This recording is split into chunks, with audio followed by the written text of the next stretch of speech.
Welcome to the Life and Times of podcast. I'm your host, Blotchky.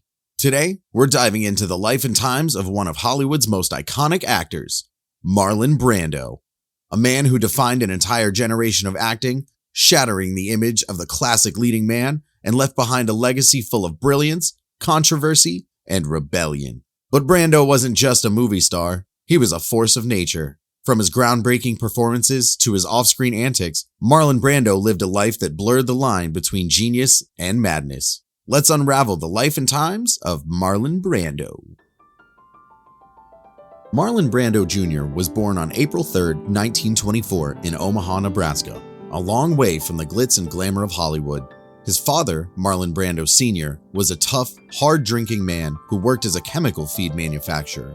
His mother, Dorothy Brando, was an actress and theater administrator who had a passion for the arts but struggled with alcoholism. That combination of discipline and creativity would shape Brando for the rest of his life.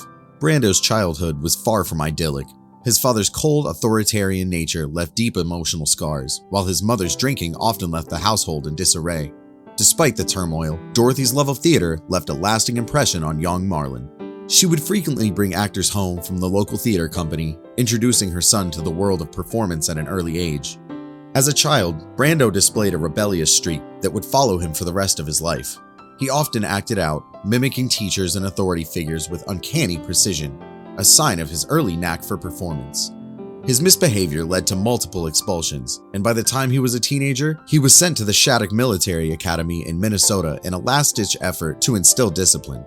Even there, Brando couldn't quite follow the rules. He was eventually kicked out for sneaking off campus to visit a local town, but not before discovering something that would change his life: acting. The school's drama instructor, Earl Wagner, recognized Brando's raw talent and encouraged him to pursue the craft. It was one of the first times anyone had ever validated his abilities, planting the seeds for what would become one of the greatest acting careers in history.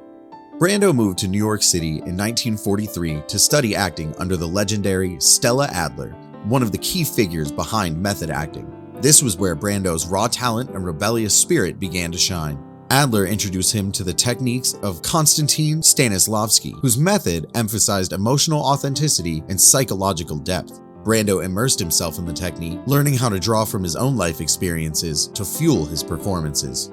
Adler pushed Brando to break free from theatrical conventions, encouraging him to embrace vulnerability and unpredictability on stage.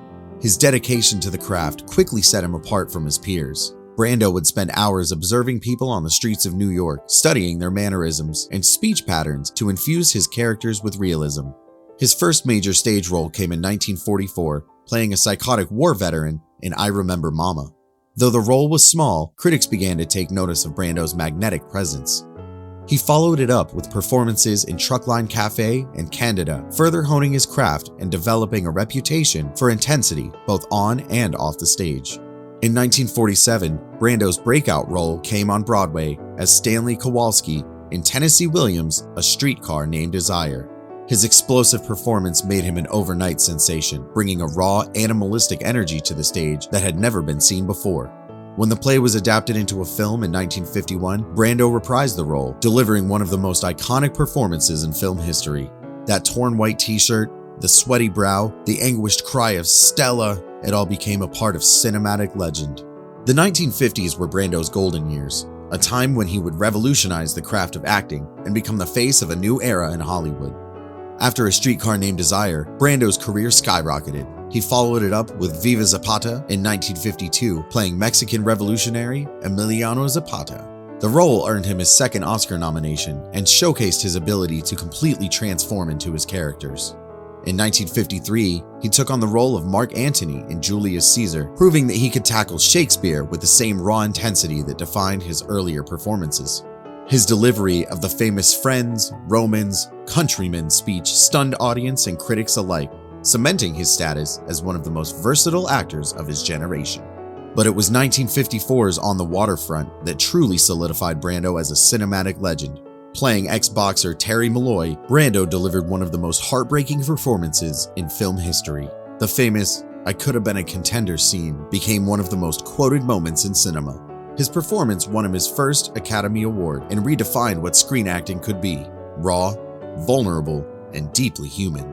Brando's method acting style was groundbreaking, but his off-screen behavior quickly became just as famous as his performances. He clashed with directors, frequently refused to learn lines, and developed a reputation for being difficult to work with. Yet, his undeniable talent always seemed to outweigh his rebellious antics. During this period, Brando also became increasingly political, supporting civil rights causes and using his platform to advocate for social justice.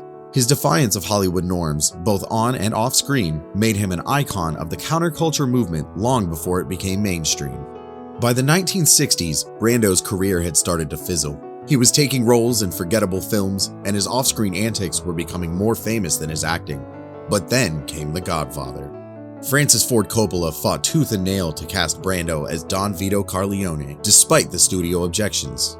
Brando, always the unconventional actor, reportedly stuffed cotton balls in his cheeks during his audition to create the character's iconic jowled appearance. His commitment to transforming himself into the aging mafia boss was unlike anything Hollywood had ever seen. Brando's portrayal of Vito Corleone was a masterclass in subtlety and power. The raspy voice, the measured delivery, the quiet menace. Every gesture felt deliberate. Every pause carried weight. He brought a sense of dignity and vulnerability to the role that defined the typical gangster stereotype. The performance earned Brando his second Academy Award, but in true Brando fashion, he turned the moment into a political statement. He refused to accept the Oscar, sending Native American activist Sacheen Littlefeather to decline the award on his behalf, in protest of Hollywood's treatment of indigenous people. The gesture was controversial, but it underscored Brando's lifelong commitment to using his fame as a platform for activism. With The Godfather, Brando didn't just revive his career, he redefined what it meant to be a screen legend. Despite the success of The Godfather, Brando's career continued to be a roller coaster throughout the 1970s and beyond. His next major role came in Last Tango in Paris, a controversial film that pushed the boundaries of sexuality and emotional vulnerability. While the performance was praised, the film's behind-the-scenes stories would later cast a darker shadow on Brando's legacy. By the late 1970s, Brando's career was once again in decline. He took fewer roles, often for massive paychecks, and became increasingly reclusive. Films like Superman, where he played Jor-El, showcased his star power but lacked the passion of his earlier work. His eccentric behavior on set and ballooning weight became tabloid fodder, yet Brando's genius still flickered through. In 1979, he delivered a haunting performance as Colonel Kurtz in Apocalypse Now. His scenes, largely improvised, were both mesmerizing and unsettling, a fitting swan song for the man who had always walked the line between brilliance and chaos. Despite his sporadic return to the screen, Brando spent much of his later life in isolation, plagued by personal tragedies and health issues. His final roles were brief and often uninspired, but his influence on acting remained undeniable. Off-screen, Marlon Brando's personal life was just as tumultuous as his career.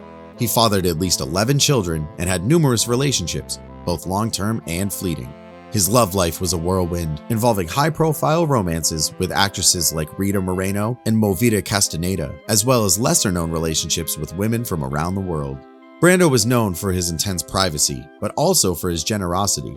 He purchased a private island in Tahiti, where he spent much of his later life. His connection to Tahitian culture became a defining part of his identity, and he often sought refuge there from the chaos of Hollywood. His political activism was another major part of his personal life. Brando supported the civil rights movement, marching with Martin Luther King Jr. and aligning himself with Native American causes. His 1973 Oscar refusal was one of the boldest political statements ever made in Hollywood, bringing attention to the plight of Native Americans during the Wounded Knee incident. Despite his larger-than-life persona, Brando was plagued by inner demons. His battles with weight gain, reclusiveness, and family tragedies painted a picture of a man burdened by both his fame and his own mind. The 1990 manslaughter conviction of his son Christian and the 1995 suicide of his daughter Cheyenne cast long shadows over his final years. Yet those close to him often described Brando as a warm, humorous man, deeply intelligent, but ultimately haunted by the complexities of his own life. Marlon Brando was a man of contradictions, a brilliant actor who reshaped Hollywood, but also a restless soul who struggled with the fame he achieved. He passed away in 2004, leaving behind a legacy that's still debated to this day. He changed the craft of acting forever, introducing a new kind of raw, emotional performance that paved the way for generations of actors to come. But Brando's life wasn't just about the art. It was about rebellion, excess, and an unwavering commitment to living on his own terms. He remains one of the most complex and fascinating figures in Hollywood history, equal parts genius and enigma. Marlon Brando once said, "The only reason I'm in Hollywood is that I don't have the moral courage to refuse the money." Whether he liked it or not, he became one of the greatest actors of all time, a man whose life was as captivating as any role he ever played. If you enjoyed this deep dive into the life and times of Marlon Brando, don't forget to like, subscribe, leave a comment, and share with a friend. And let us know which legendary figure you'd like us to cover next.